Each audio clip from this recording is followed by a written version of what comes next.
Hello focus. पिछली video में अपन ने 1 से लेकर 10 तक की सारी केस स्टडीज कर ली थी। अब अपन आते हैं केस स्टडी नंबर 11 पे। आ जाओ।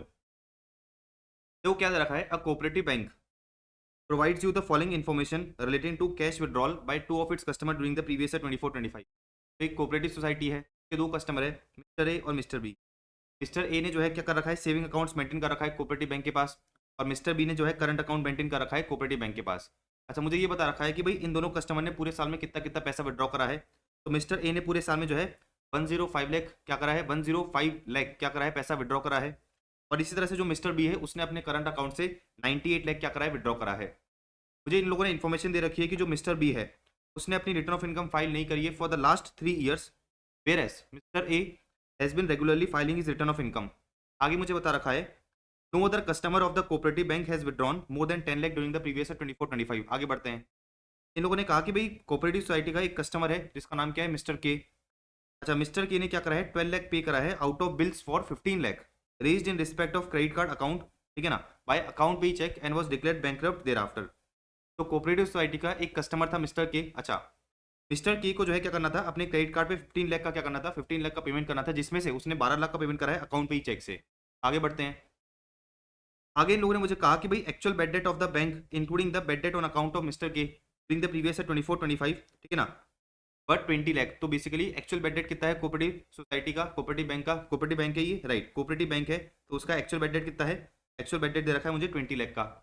अच्छा, आगे बढ़ते हैं। इन लोगों ने कहा कि भाई aggregate average advances made by it's rural branches पर 120 lakh, the gross total income of the bank before any deduction under section 3617 and 3617 is 100 lakh. आगे बढ़ते हैं।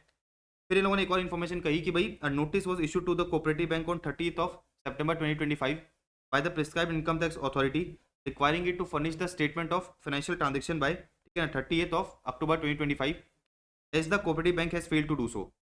अच्छा, the cooperative bank has however furnish the statement only on 25th of November 2025। तो आपने जो है एसएफटीआर का एक मेरे से प्रोविजन पढ़ा था, अगर आपको ध्यान हो तो मैंने जो है आपको 271 एफए कराया था, सेक्शन 271 एफए पढ़ा था अपन ने। इसके अंदर अपन ने ये देखा था कि भाई अगर अगर अगर अगर आप जो है एसएफटीआरए को, स्टेटमेंट ऑफ फाइनेंशियल ट्रांजेक्शन को, आप within due date furnish नहीं करते हो तो फिर हम आपसे क्या करेंगे, पेनल्टी कलेक्ट करेंगे।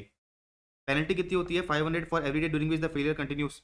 अच्छा, इन लोगों ने कहा कि भाई अगर इनकम टैक्स अथॉरिटी ने आपको नोटिस इशू करा था और नोटिस इशू करने के बाद भी आपने जो है ये एसएफटीआरए फर्निश नहीं करा, तो आपकी जो पेनल्टी वो डबल हो जाती है, 1000 for every day during which the failure continuous from the next day of the time limit specified in the notice. अच्छा, ये स्टेटमेंट ऑफ फाइनेंशियल ट्रांजेक्शन आपको फर्निश कब तक करना पड़ता है, तो अगले साल की 31 मई तक आपको क्या करना पड़ता है, ये स्टेटमेंट फर्निश करना पड़ता है। ये भी अपन ने पढ़ रखा था, देखो ये रहा कि जो आपका एसएफटीआरए होता है वो आपको क्या करना पड़ता है, ऑन और before 31 May from the end of the financial year आपको फर्निश करना पड़ता है, मतलब अगले साल की 31 मई तक आपको फर्निश करना पड़ता है। अच्छा, यहाँ पर अगर अपन देखें, यहाँ पर अगर आप देखते हो तो आपको जो है प्रीवियस ईयर क्या चल रहा है, 24-25, आपका प्रीवियस ईयर क्या चल रहा है, 24-25 चल रहा है। इसका मतलब ये है कि भाई आपको जो है एसएफटीआरए फर्निश कब तक करना था, 31 मई 2025 तक करना था, लेकिन आपने बेसिकली 31 मई 2025 तक नहीं करा, तो हम आपसे क्या करेंगे, पेनल्टी कलेक्ट करेंगे। अच्छा, पेनल्टी कब से कब तक लगेगी, तो सीधी सी बात है कि भाई 1 जून से लेके, ठीक है ना, मतलब 31 मई के बाद से लेके पेनल्टी लगेगी कब तक, 30th ऑफ अक्टूबर तक। 30th ऑफ अक्टूबर तक पेनल्टी लगेगी 500 रुपीज़ पर डे की। तो 152 डेज इंटू 500 कितना हो गया, 76,000 हो गया। अच्छा, 30th of October 2025, 30th of October 2025 के बाद से जो आपकी पेनल्टी है वो कितनी हो जाएगी, 1000 रुपीज़ पर डे हो जाएगी, क्योंकि इनकम टैक्स अथॉरिटी ने आपको नोटिस इशू करा था और ये कहा था कि भाई आप जो है एसएफटीआरए फर्निश कर दो 30th ऑफ अक्टूबर तक, लेकिन आपने 30th ऑफ अक्टूबर तक फर्निश नहीं करा, तो अगले दिन से जो पेनल्टी है, अगले दिन से जो पेनल्टी है वो कितनी हो जाएगी, डबल हो जाएगी। तो इसका मतलब क्या है, इसका मतलब ये है कि भाई 31 ऑफ अक्टूबर से लेके 25 नवंबर तक, 31 ऑफ अक्टूबर से लेके 25 नवंबर तक आपके डेज कितने आएंगे, 26 डेज आएंगे। तो 26 इंटू 1000 करूंगा तो आपकी कितनी हो जाएगी, 26,000 की पेनल्टी हो जाएगी। तो अगर मैं टोटल पेनल्टी देखूँ आपकी, आपकी जो टोटल पेनल्टी है वो कितनी हो जाएगी, आपकी जो है टोटल पेनल्टी हो जाएगी 1,02,000 की। तो ये अपना जो है एमसीक्यू नंबर 3 हो गया, ठीक है, जो अपन से ये पूछ रहा था, फिर 271 एफए के अंदर, 271 एफए के अंदर कितनी पेनल्टी लगेगी। अच्छा, अब आगे बढ़ते हैं। देखो पहला एमसीक्यू क्या बोल रहा है, पहला एमसीक्यू ये बोल रहा है कि भाई कोऑपरेटिव सोसाइटी को जो है 194 एन के अंदर कितना टीडीएस काटना था, ठीक है ना। अच्छा, 194 एन आपने मुझसे पढ़ रखा है, आपको जो है मैं 194 एन में भी एक बार ले चलता हूँ ताकि आपको रिविजन रिविजन हो जाए 194 एन का। देखो ये रहा सेक्शन 194 एन, जो आपको ये बताता है कि भाई अगर कोई बैंक है, कोऑपरेटिव बैंक है, ठीक है ना, या फिर पोस्ट ऑफिस है, वो क्या करता है, अगर अपने कस्टमर को जो है कैश विड्रॉल करने देता है तो आपको क्या करना पड़ेगा, इन लोगों को बेसिकली टीडीएस काटना पड़ेगा, और टीडीएस कितना है, 2% है। अच्छा, टीडीएस की लिमिट क्या है, तो इन लोगों ने कहा कि भाई 1 करोड़ तक की कोई लिमिट नहीं है, 1 करोड़ से ज़्यादा पे जो है क्या होगा, टीडीएस कटेगा। अच्छा, अब इधर देखो, यहाँ पर अगर आप देखोगे, यहाँ पर अगर आप देखोगे तो कोऑपरेटिव सोसाइटी है, ठीक है ना। कोऑपरेटिव सोसाइटी के 2 कस्टमर ने क्या करा है, पैसा विड्रॉ करा है। मिस्टर ए ने कितना विड्रॉ करा है, 105 लाख विड्रॉ करा है। मिस्टर ए ने 105 लाख विड्रॉ करा है, तो अप टू 1 करोड़, 1 करोड़ तक कोई टीडीएस नहीं है, तो बाकी के बैलेंस जो आपका बचता है, ठीक है ना, 1 करोड़ तक मैंने आपको बताया कोई टीडीएस नहीं है। इन एक्सेस ऑफ 1 करोड़ पे क्या होगा, 2% टीडीएस कटेगा। तो इसने कितना पैसा विड्रॉ करा है, 1 करोड़ एंड 5 लाख, तो बेसिकली 5 लाख का 2% क्या होगा, टीडीएस का होगा। तो देखो ये रहा 5 लाख का 2% in case of mister A. अब बात करेंगे अपन मिस्टर बी की। मिस्टर बी का जो इन्फॉर्मेशन है मुझे क्वेश्चन में दे रखा है कि भाई उसने पिछले 3 सालों की रिटर्न ऑफ इनकम फाइल नहीं कर रखी। तो आपने 194 एन पढ़ रखा है, उसमें अपन ने ये पढ़ा था कि जो अगर आप पेई होता है, ठीक है ना, उसने पिछले 3 साल की रिटर्न ऑफ इनकम फाइल नहीं कर रखी, तो उस केस में जो आपकी टीडीएस की लिमिट होती है वो चेंज हो जाती है। तो टीडीएस की लिमिट क्या होगी, 2% होगी इन केस ऑफ विड्रॉल, ठीक है ना। 20 लाख से ज्यादा अप टू 1 करोड़, 20 लाख से ज्यादा अप टू 1 करोड़ तक 2% होगा, और 1 करोड़ से ज्यादा पे कितना हो जाएगा, 5% हो जाएगा। यहाँ पर अगर आप देखोगे तो इसने पैसा कितना विड्रॉ करा है, 98 लाख विड्रॉ करा है। तो 98 माइनस 20 कितना हो गया, 78 लाख। तो 78 लाख पे क्या होगा, 2% टीडीएस कटेगा। तो 78 लाख का 2% कितना हो गया, 1,56,000। ये हो गया बेसिकली 10,000 एंड 1,56,000। तो बेसिकली आपका जो है एमसीक्यू नंबर 1 हो गया। अच्छा, ध्यान रखना, ये जो अपन बोलते हैं, ये जो अपन बोलते हैं कि भाई जो आपकी टीडीएस की लिमिट है, जो आपकी टीडीएस की लिमिट है, ठीक है ना, वो कितनी है, 1 करोड़ है। अच्छा, ये टीडीएस की लिमिट जो है बेसिकली 3 करोड़ हो जाएगी in case of cooperative society. मतलब बेसिकली जो पैसा विड्रॉ कर रही है, ठीक है ना, जो पैसा विड्रॉ कर रही है, अगर वो कोऑपरेटिव सोसाइटी है तो उस केस में जो लिमिट है वो कितनी हो जाएगी, 3 करोड़ हो जाएगी। यहाँ पर क्वेश्चन में पैसा कौन विड्रॉ कर रहा है, पैसा विड्रॉ कर रहा है कस्टमर ए, कस्टमर बी, देयरफॉर जो लिमिट है वो कितनी रहेगी, 1 करोड़ ही रहेगी। ठीक है, डन है। अच्छा, अब देखो इस पे आ जाओ। पॉइंट नंबर 2 क्या कह रहा है, पॉइंट नंबर ये 2 कह रहा है कि भाई पढ़ो, identify the accounts which are required to be reported in relation to specified financial transactions in the statement of financial transactions by the cooperative bank. बोल रही है कि भाई कोऑपरेटिव बैंक को कौन कौन से फाइनेंशियल ट्रांजैक्शंस को एसएफटीआर में क्या करने हैं, रिपोर्ट करने हैं। तो मैं जो है आपको एक बार एसएफटीआर में ले चलता हूँ, एसएफटीआर में ले चलता हूँ। वहाँ पर अपन ने जो है बहुत डेप्थ में पढ़ा था कि भाई कौन कौन से ट्रांजेक्शन आपको जो है रिपोर्ट करने पड़ते हैं, कौन कौन से ट्रांजेक्शन आपको रिपोर्ट करने पड़ते हैं। यहाँ पर देखो कोऑपरेटिव बैंक है, ठीक है ना, कोऑपरेटिव बैंक को रिपोर्ट करना पड़ेगा कि भाई किसी भी कस्टमर ने पूरे साल में कैश डिपॉजिट कराया या फिर कैश विड्रॉल कराया है अपने करंट अकाउंट से एटलीस्ट 50 लाख का, ठीक है ना। तो यहाँ पर अगर आप देखोगे, यहाँ पर अगर आप देखोगे तो कोऑपरेटिव बैंक का जो एक कस्टमर है, कोऑपरेटिव बैंक का जो एक कस्टमर है मिस्टर ए, ने पूरे साल में कितना पैसा विड्रॉ कराया है, सॉरी, कोऑपरेटिव बैंक का जो एक कस्टमर है मिस्टर बी, उसने अपने करंट अकाउंट से कितना पैसा विड्रॉ कराया है, 98 लाख। अच्छा, अभी अपन पढ़ रहे हैं करंट अकाउंट की बात, ठीक है ना, अभी अपन पढ़ रहे हैं करंट अकाउंट की। तो मिस्टर बी ने करंट अकाउंट से पूरे साल में 98 लाख विड्रॉ कराया है। इसका मतलब क्या है कि भाई अब ये जो कोऑपरेटिव सोसाइटी है इसको एसएफटीआर में मिस्टर बी का क्या करना पड़ेगा, रिपोर्टिंग करना पड़ेगा। अच्छा, फिर अगर आप देखोगे तो बेसिकली कोऑपरेटिव सोसाइटी को एक और रिपोर्टिंग करनी पड़ती है। ये बताना पड़ता है कि भाई क्या किसी कस्टमर ने कैश डिपॉजिट कराया है aggregating to 10 lakh or more in a financial year in one or more accounts, मतलब बेसिकली सेविंग अकाउंट में एटलीस्ट 10 लाख डिपॉजिट कराया है क्या। यहाँ पर अगर आप देखोगे तो कस्टमर ए ने क्या कराया, पैसा विड्रॉ कराया, डिपॉजिट नहीं कराया, देयरफॉर कस्टमर ए की रिपोर्टिंग करने की जरूरत नहीं है। अच्छा, फिर नीचे आ जाते हैं। नीचे जो है एक कस्टमर है मिस्टर के, उसने क्या करा है, अपना क्रेडिट कार्ड का बिल पे करा है 12 लाख का, ठीक है ना, 12 लाख 15 लाख का बिल था, लेकिन उसमें से 12 लाख इसने अकाउंट पे चेक के थ्रू पे करा है। तो एसएफटीआर में अगर आप देखोगे, एसएफटीआर में अगर आप देखोगे तो एक ट्रांजेक्शन आता है कि भाई कोऑपरेटिव बैंक को क्या करना पड़ता है, कोऑपरेटिव बैंक को रिपोर्टिंग करनी पड़ती है कि क्या किसी पर्सन ने 10 लाख या उससे ज्यादा का पेमेंट करा है बाय इलेक्ट्रॉनिक मोड्स, ठीक है ना, in respect of bills raise to credit card. तो यहाँ पर जो कोऑपरेटिव बैंक है उसको क्या करना पड़ेगा, के रिस्पेक्ट में भी रिपोर्टिंग करनी पड़ेगी। तो रिपोर्टिंग किस किस की होगी, कस्टमर बी की होगी और कस्टमर के की होगी। तो आ जाओ, देखो ये रहा रिपोर्टिंग किसकी होगी, के और बी की होगी। तो ये जो है अपना एमसीक्यू नंबर 2 हो गया, ये जो है अपना क्या हो गया, एमसीक्यू नंबर 2 हो गया। आगे बढ़ते हैं अपन। अच्छा, एमसीक्यू नंबर 3 हो ही गया था, एमसीक्यू नंबर 4 पे आ जाओ। एमसीक्यू नंबर 4 ये कह रहा है, पढ़ो देखो, let us assume that on 26th of Feb 2025, तो अपना प्रीवियस ईयर क्या चल रहा है, अपना प्रीवियस ईयर चल रहा है 24-25। तो इसने कहा कि भाई 26th ऑफ Feb 2025 को as a result of business reorganisation, ठीक है ना, cooperative bank got succeeded by another cooperative bank. तो क्या हुआ, सक्सेशन हो गया। अच्छा, इन लोगों ने कहा कि भाई पूरे साल में डेप्रिसिएशन कितना था, 3,50,000 का था, ठीक है ना, and the predecessor cooperative bank had incurred an expenditure of 30 lakh on voluntary retirement scheme. तो जो वीआरएस का खर्चा होता है वो आप 5 साल के लिए क्लेम कर सकते हो, ठीक है ना। तो वीआरएस का खर्चा इसने 22-23 में करा था, कितने का, 30 लाख का। तो ये over the period of 5 years आपको क्या मिलेगा, डिडक्शन दे दिया जाएगा। 30 लाख डिवाइड बाय 5, तो करंट ईयर का एलिजिबल कितना खर्चा हुआ, करंट ईयर का एलिजिबल खर्चा हुआ 6 लाख का। करंट ईयर का डेप्रिसिएशन है 3,50,000। करंट ईयर का जो बेसिकली आपका क्या है, करंट ईयर का जो आपका वीआरएस का खर्चा है वो कितना है, टोटल 6 लाख है। तो टोटल आपका डिडक्शन कितना हो गया, टोटल आपका डिडक्शन हो गया 9,50,000, जो दोनों कोऑपरेटिव सोसाइटी को मिलना चाहिए, दोनों कोऑपरेटिव बैंक को मिलना चाहिए। अब इन लोगों ने वही चीज कही, इन लोगों ने जो है वही चीज कही है कि भाई आप जो है एग्रीगेट डिडक्शन बता दो कि भाई प्रीडिसेसर कोऑपरेटिव सोसाइटी को कितना मिलेगा और सक्सेसर को कितना मिलेगा। तो इसने कहा कि what is the aggregate deduction allowable to the predecessor cooperative bank. मुझे एक चीज बताओ, सक्सेशन कब हुआ है, सक्सेशन हुआ है 26th ऑफ Feb 2025 को। अपना प्रीवियस स्टार्ट कब होता है, अपना प्रीवियस स्टार्ट होता है 1st ऑफ April 2024 को, ठीक है ना। 1st ऑफ April 2024 को अपना जो है प्रीवियस स्टार्ट होता है, खत्म कब होगा, खत्म होगा 31st ऑफ March 2025 को। तो इसका मतलब क्या है भाई 26 ऑफ फेब से लेके 31 ऑफ मार्च तक का डिडक्शन किसको मिलेगा, सक्सेसर को मिलेगा। तो बेसिकली देखा जाए 26 ऑफ, ठीक है ना, फेब से लेके 31 ऑफ मार्च तक कितने दिन होते हैं, तो फेब के आपके जो है बेसिकली 3 दिन हुए और मार्च के हुए आपके 31, तो टोटल कितना हो गया 34 डेज हो गया। तो 9,50,000 इंटू 34 डिवाइड बाई 365, ठीक है ना। इसको अगर राइज कर दोगे किससे 9,50,000 से, तो आपको ये पता चल जाएगा कि जो आपका प्रेडिसेसर कोऑपरेटिव बैंक है उसको कितना डिडक्शन मिलेगा, तो आपका आंसर निकल के आएगा 861,507। Very easy. ये हो गई अपनी केस स्टडी नंबर, ये हो गई अपनी केस स्टडी नंबर 11, ठीक है ना, इजी थी। इसमें जो है इंपॉर्टेंट चीज क्या पूछ रखी थी इन लोगों ने, एसएफटीआर के बारे में पूछ रखा था, जो बेसिकली बच्चे छोड़ के जाते हैं, ठीक है ना। तो आपको क्या करना पड़ेगा, एसएफटीआर के एक बार ट्रांजेक्शन को ऊपर से गो थ्रू करना पड़ेगा। अच्छा, केस सिनेरियो नंबर 2 पे 12 पे आ जाते हैं। देखो क्या दे रखा है, एक्स प्राइवेट लिमिटेड एक इंडियन कंपनी है, ठीक है ना। एक्स प्राइवेट लिमिटेड क्या है, एक इंडियन कंपनी है।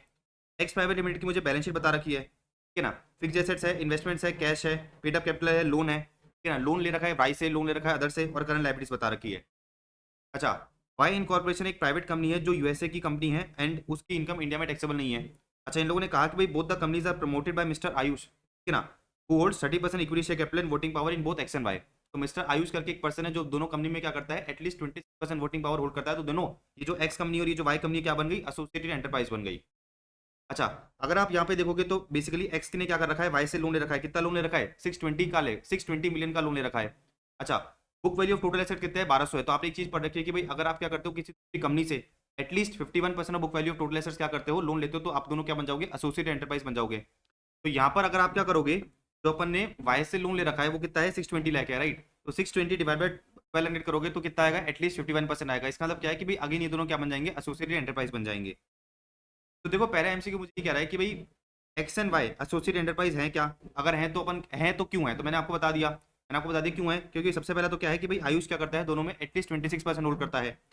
एंड दूसरा पॉइंट क्या है कि भाई दोनों, सॉरी, वाई ने क्या कर रखा है, लोन दे रखा है एक्स को, और जो लोन दे रखा है वो कंस्टिट्यूट करता है at least 51% of the book value of the total assets. तो बेसिकली करेक्ट क्या हुआ अपना, करेक्ट हुआ point number 1 and point number 3। मतलब क्या है कि भाई अपना आंसर क्या होगा, अपना आंसर होगा बेसिकली सी फॉर कैट। आगे बढ़े।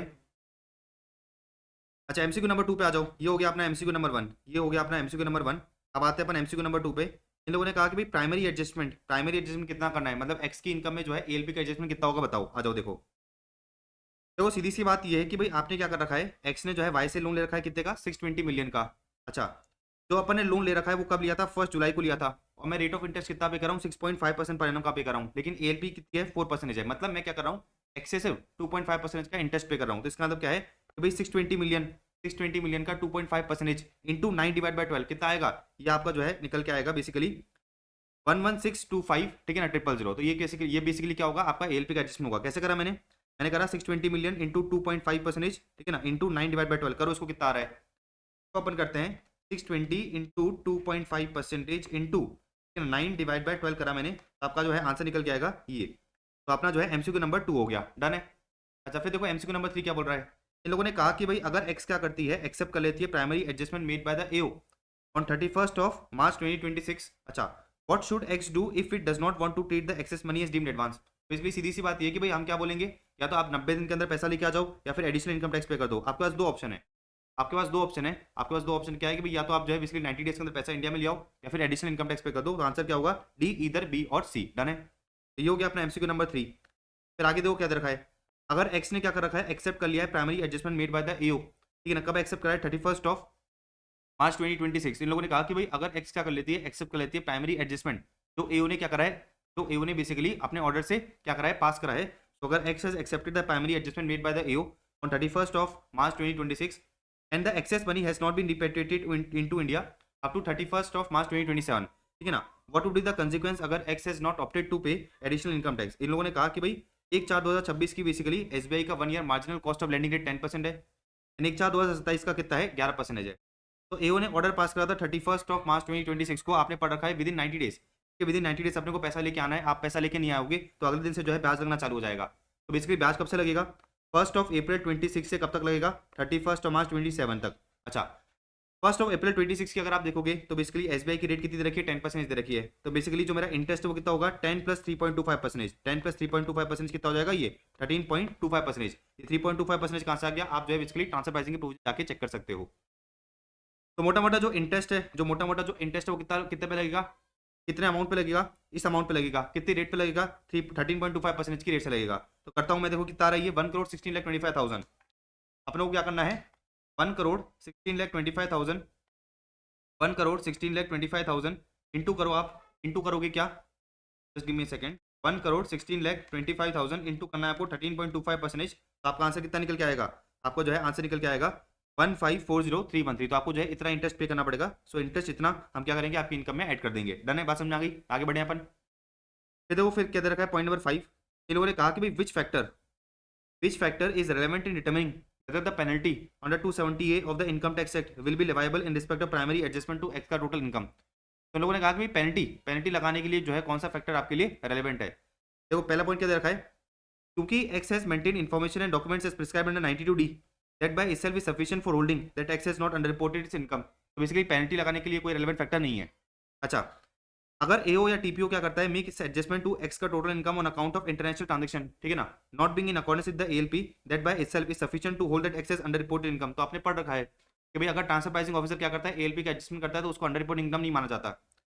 फिर इन लोगों ने कहा क्योंकि X has not reported the transaction as international transaction, X will be considered to have under reported income and penalty will be 50%, penalty will be 50% of the total amount payable. तो देखो सीधी सी बात ये है कि भाई अगर आप जो है इंटरनेशनल ट्रांजैक्शन को रिपोर्ट नहीं करते हो तो मिस रिपोर्टिंग ऑफ इनकम माना जाता है। अच्छा, मिस रिपोर्टिंग ऑफ इनकम की पेनल्टी होती है 200%। तो ये ऑल्दो सही तो है, लेकिन जो पेनल्टी दे रखी है गलत है, ये कितनी होगी 200% होगी। तो पॉइंट नंबर क्या होगा, डी करेक्ट होगा। तो पॉइंट नंबर डी क्या है अपना, करेक्ट है। यहाँ पर बेसिकली आपने इंटरनेशनल ट्रांजैक्शन रिपोर्ट नहीं कर रखा तो उसको जो है basically miss reporting of income माना जाएगा। एंड अकॉर्डिंगली अपन क्या करेंगे, पेनल्टी 200% की लगाएंगे, राइट।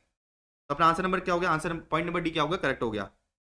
तो ये अपना जो है केस स्टडी हो गया। अच्छा, एक और क्वेश्चन है, देखो क्या दे रखा है, इसने कहा कि भाई इन द गिवन सिनेरियो, अच्छा what would be the situation on account of application of transfer pricing provision.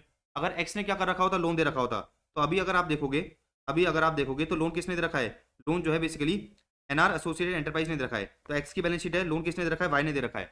उस केस में क्या हो रहा है कि भाई एक्स जो है ज्यादा खर्चा बुक कर रही है, तो अपन ने क्या करा, टीपी के प्रोविजंस लगा दिए। ये लोग कह रहे हैं कि भाई अज्यूम करो कि भाई लोन किसने दिया है, एक्स ने दिया है वाई को, लोन दिया है एक्स ने वाई को। अच्छा, एक्स जो है इंटरेस्ट चार्ज कर रही है 6.25% का, ठीक है ना, 6.5% का। एक्स जो है इंटरेस्ट चार्ज कर रही है कितने का, 6.5% का, जबकि एएलपी कितनी होनी चाहिए, 4% होनी चाहिए। तो मुझे बताओ कि भाई इस केस में एएलपी के प्रोविजंस लगेंगे क्या, एएलपी के प्रोविजंस नहीं लगेंगे, क्योंकि बेसिकली यहाँ पर अगर आप एएलपी के प्रोविजंस लगा दोगे तो एक्स की इनकम क्या हो जाएगी, कम हो जाएगी। आपने पढ़ रखा है कि भाई ट्रांसफर प्राइसिंग के प्रोविजंस लगाने के बाद आप अपनी इनकम को कम नहीं कर सकते, लॉस को बढ़ा नहीं सकते। अकॉर्डिंगली अपन क्या बोलेंगे, अकॉर्डिंगली अपन ये बोलेंगे कि भाई कोई भी एडजस्टमेंट नहीं होगा। अपना आंसर क्या होगा कि भाई कोई भी एडजस्टमेंट नहीं करा जाएगा, कोई भी एडजस्टमेंट अपन नहीं करेंगे। तो ये जो है अपनी केस स्टडी हो गई। अब नेक्स्ट केस स्टडी पे आते हैं अपन, केस स्टडी नंबर 13। देखो केस स्टडी नंबर 13 क्या कह रहा है, इन लोगों ने कहा कि एक फर्म है, ठीक है ना, वो जो है मैन्युफैक्चरिंग कर रही है गारमेंट्स का, उसकी अपने को इन्फॉर्मेशन दे रखी है। मुझे बता रखा है ग्रॉस टर्नओवर कितना है, एक्सपेंसेस बता रखा है, मुझे बता रखा है कि भाई जय, गोपाल और माधव को अपने कितनी कितनी सैलरी दी है। अच्छा, फिर मुझे बता रखा है कि भाई मैंने पार्टनर्स को कितना इंटरेस्ट पे करा है, 5,40,000 का इंटरेस्ट पे करा है। अच्छा, यहाँ पर अगर आप देखोगे तो 5,40,000 में 1,20,000 का इंटरेस्ट अपन ने पे करा है गोपाल को, लेकिन वो किसके लिए है, वो जो है गोपाल एचयूएफ के लिए है। तो मोटा मोटा गोपाल एचयूएफ ने क्या कर रखा है, लोन दे रखा है फर्म को। अच्छा, फर्म ने जो है गोपाल को क्या दिया, इंटरेस्ट दिया और कहा कि भाई एचयूएफ को लौटा देना। तो क्या ये इंटरेस्ट डिसअलाउ होगा, ये इंटरेस्ट डिसअलाउ नहीं होगा, क्योंकि जो इंटरेस्ट है ये बेसिकली पार्टनर ने रिप्रेजेंटेटिव कैपेसिटी में रिसीव करा है। अच्छा, आगे बढ़ते हैं। इन लोगों ने कहा कि भाई पार्टनर क्या करते हैं, प्रॉफिट एंड लॉसेस को इक्वली शेयर कर रहे हैं। फिर मुझे बता रखा है कि भाई पिछले साल का मतलब 23-24 का, करंट ईयर का चल रहा है, करंट ईयर चल रहा है आपका 24-25। इन लोगों ने कहा कि भाई 23-24 में फर्म का जो बिजनेस लॉस है, अनअब्जॉर्ब बिजनेस लॉस है कितना है, 3 लाख है, अनअब्जॉर्ब डेप्रिसिएशन कितना है, 1,50,000 है। अच्छा, इन लोगों ने एक और चीज कही कि जो आपका माधव है वो क्या है, नॉन वर्किंग पार्टनर है। माधव जो है वो क्या है, नॉन वर्किंग पार्टनर है, देयरफॉर जो माधव की सैलरी है वो अपन अलाउ नहीं करेंगे। और इन लोगों ने कहा कि जय और गोपाल क्या है, वर्किंग पार्टनर है, देयरफॉर इनकी सैलरी क्या कर दी जाएगी, अलाउ कर दी जाएगी। अच्छा, आगे इन लोगों ने एक और चीज कही, कि भाई जो पार्टनर को हम इंटरेस्ट दे रहे हैं, तो इंटरेस्ट कितना दिया जा रहा है, 16% पर एनम का दिया जा रहा है। तो interest at the rate of 16% per annum for the first time on partner capital account was paid from 1/7/2024।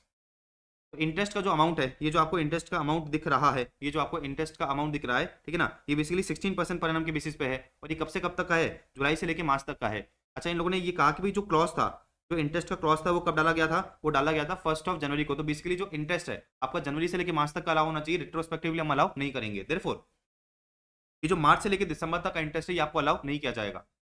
अच्छा, इन लोगों ने एक और चीज कही कि जो सैलरी पे करी गई है पार्टनर्स को, वो पार्टनरशिप डीड के द्वारा क्या है, ऑथराइज्ड है। अच्छा, इन लोगों ने एक और चीज कही, कि भाई 1/4/2024 को मतलब बेसिकली करंट ईयर की स्टार्टिंग में जयेश करके एक पार्टनर हुआ करता था जो टपक गया, जयेश करके एक पार्टनर हुआ करता था जो जिसका स्वर्गवास हो गया, लेकिन उसकी लीगल हायर को हमने क्या करा, एडमिट कर लिया। तो यहाँ पर अगर आप देखोगे तो जयेश की जगह कौन आ गया, जय आ चुका है। तो इन लोगों ने कहा कि भाई जयेश करके एक पार्टनर हुआ करता था, वो टपक गया, उसका लीगल हायर जय को हमने क्या करा, एडमिट कर लिया, कोई दिक्कत नहीं है। अच्छा, इन लोगों ने एक और कहा कि भाई एक और पार्टनर था राज, उसको हमने क्या करा, रिटायर कर लिया। तो मोटा मोटा यहाँ पर अगर आप देखोगे तो जयेश करके एक पार्टनर था, उसको हमने क्या करा, वो तो मर गया था, उसके बेसिस पे उसके लिए हमने क्या करा, उसके लिए हमने उसके लीगल हायर को एडमिट कर लिया, तो कोई दिक्कत नहीं है।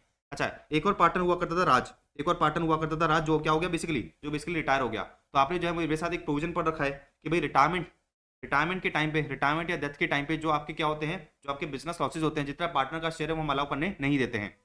तो यहाँ पर अगर आप देखोगे तो जयेश पार्टनर है वो मर चुका था, लेकिन उसकी जगह हमने उसको लीगल हायर को एडमिट कर लिया ना, लीगल हायर को हमने एडमिट कर लिया, तो जो इसके शेयर का बिजनेस लॉस है वो कैरी फॉरवर्ड हो जाएगा। लेकिन जो मिस्टर राज है वो रिटायर हो चुका था, उसकी जगह कोई और नहीं आया ना, उसकी जगह बेसिकली उसका लीगल हायर तो आया नहीं है। तो बेसिकली ये जो राज का बिजनेस लॉस है, जो बिजनेस लॉस में राज का शेयर है, वो हम अलाउ करने नहीं देंगे, सेट ऑफ करने नहीं देंगे। तो यहाँ पर अगर आप देख सकते हो तो बिजनेस लॉस कितने का है, 3 लाख का है।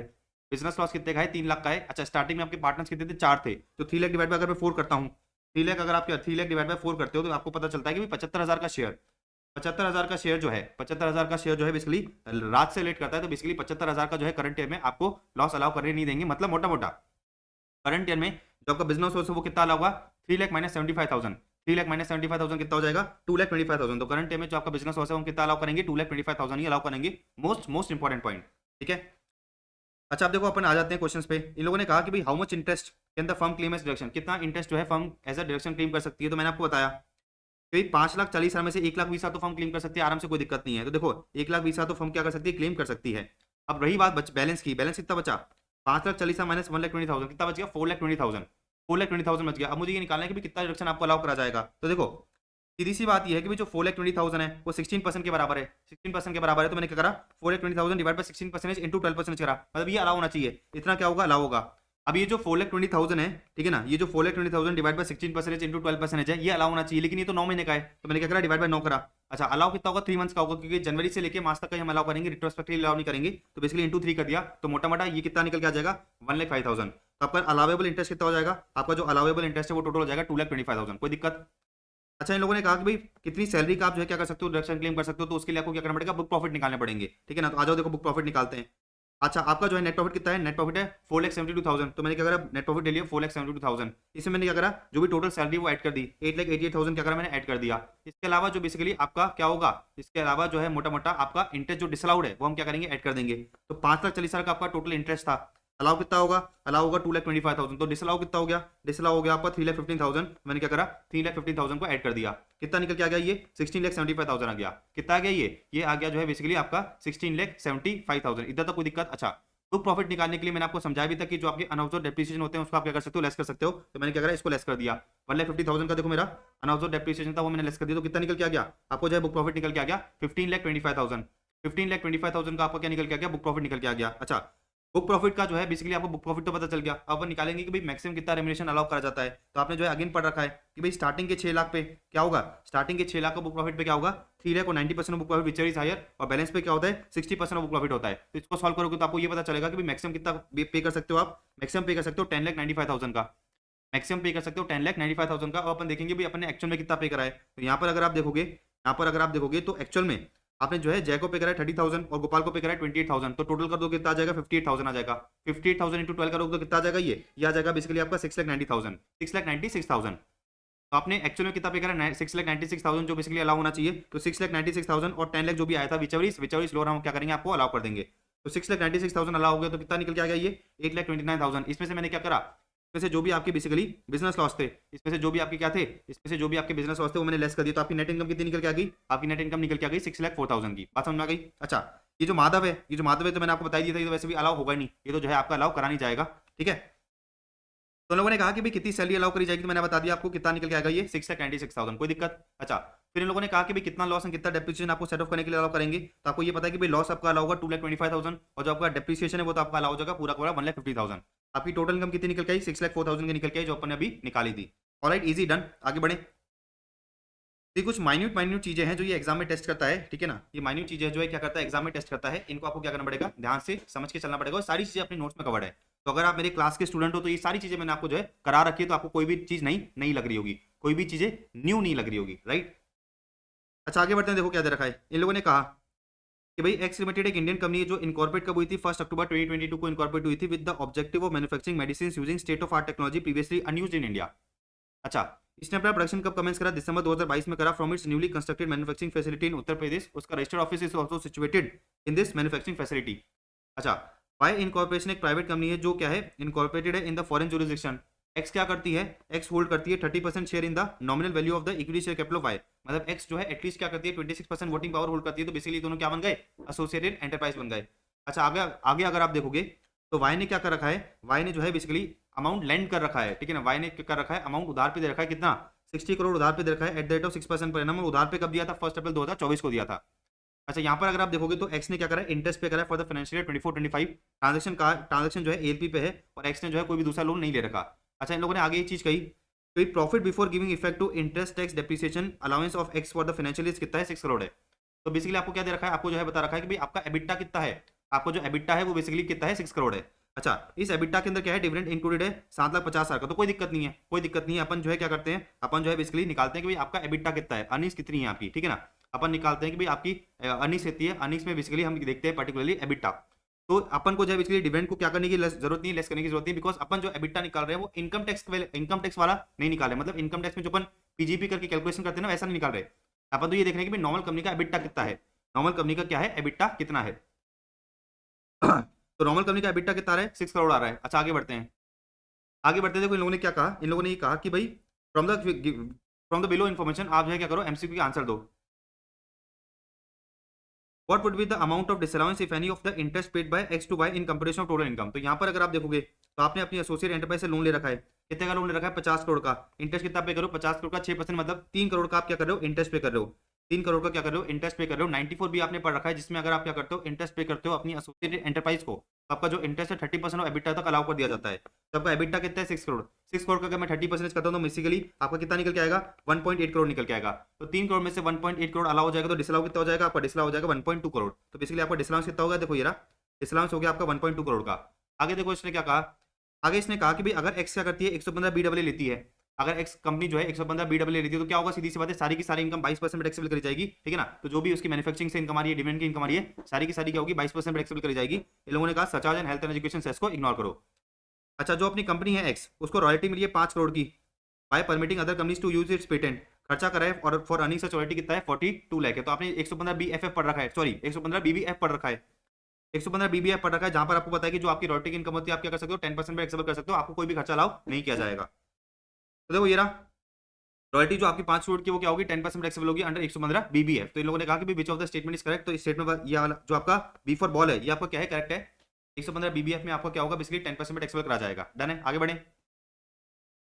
अच्छा, इन लोगों ने कहा कि भाई अगर आप क्या करते हो, 115 बीडब्ल्यू लेना चाहते हो, अगर आप जो है 115 बीडब्ल्यू लेना चाहते हो तो सीधी सी बात है, जो आपका एडिशनल डेप्रिसिएशन है वो आपको अलाउ नहीं करा जाएगा, लेकिन 80 जेजेए आपको जो है अलाउ कर दिया जाता है। तो आपका जो है आंसर क्या हो जाएगा, डी, डी फॉर डॉग। हो गया अपना केस स्टडी, हो गया जो है अपना केस स्टडी। देखो ये वाला पॉइंट पढ़ने की जरूरत ही नहीं पड़ी, ये वाला जो है पॉइंट आपको पढ़ने की जरूरत ही नहीं। ऑलराइट, आगे बढ़ सकते हैं अपन, अपन जो है आगे बढ़ सकते हैं क्या गाइस। देखो आ जाओ, केस स्टडी नंबर 15 पे आ जाते हैं। क्या दे रखा है, पढ़ते हैं।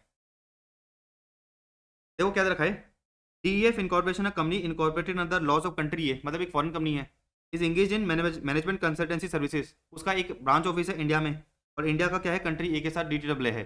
अच्छा, इसने कहा कि भाई during the financial year it earns the following income. अच्छा, इन लोगों ने कहा कि भाई all the above income has been credited to the PNL account.